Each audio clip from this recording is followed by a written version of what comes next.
No, lep pozdrav tudi v mojem imenu. Ja, naslov je tak projektni, bom rekla. Knjigica je nastala v okviru projekta, aplikativnega projekta na temo svetega Martina. Partnerji smo se ukvarjali, kako vrednote svetega Martina razumeti danes. Na Slovenskem so zelo poznana martinovanja, malo manj pa legenda o Martinu, ki pravi, da je kot rimski vojak je v Franciji v 4. stoletju delil svoj plašč z revežem. Torej govorimo o vrednotah solidarnosti, razumevanja šibkejših, pomoči. Tako da smo se leta 2005 je Svet Evrope pot Martina od Sombatel-ja, kjer se je Martin rodil, do Toursa, kjer je bil škof, razglasila kot evropsko kulturno pot. In pri projektu smo se ukvarjali, kako to pot bolje promovirati oziroma jo umestiti v današnji kontekst. Ta knjigica pa bolj govori o tem, kako v vrednotenje dediščine vključevati različne deležnike, predvsem pa kako vključevati glasove ljudi. Tako da tukaj predstavljamo eno izmed načinov, poti, ki smo skupaj s partnerji jih razvili v 3 letih. Ne rečem, da je to edina pot. Preverili smo pri partnerjih v Italiji, v Albengi, v Regione Veneto, v Dugoselu, na Hrvaškem, v Sombatel-ju in pri nas v Mariboru je delovalo na potki, ki smo jih mi kot ZRC, naš inštitut, svetovali. Tako da mi smo tukaj bili kot tak svetovalni, svetovalci.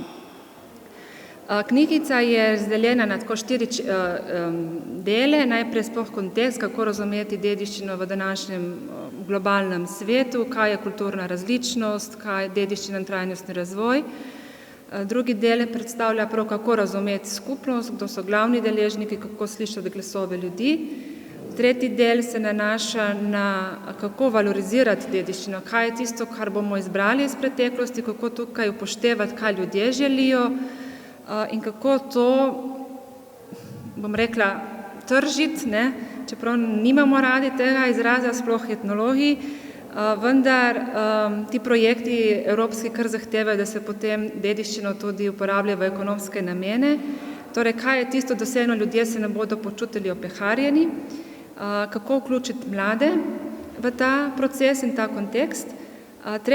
Četrti del pa, kako si pomagati z novimi modernimi orodji, kot so aplikacije, digitalni zemljevidi, obogatena resničnost, razne kvizi, tako da dejansko bolje promoviramo to dediščino.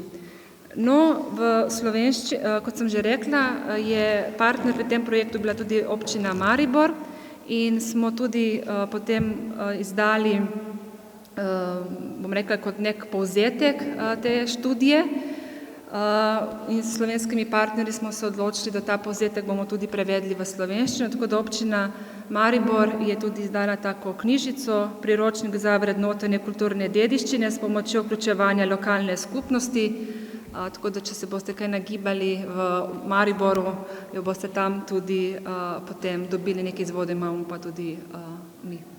Tako da tudi jaz na koncu bi se res rada zahvalila naši založbi ZRC, da je omogočila to digitalno verzijo in oblikovalcu, da smo tudi v korona situaciji to uspeli izdati in gre za en priročnik, ki ga lahko neka občina, vaška skupnost, krajevna skupnost uporabi, ko bojo razvijali naprej dediščino. Hvala.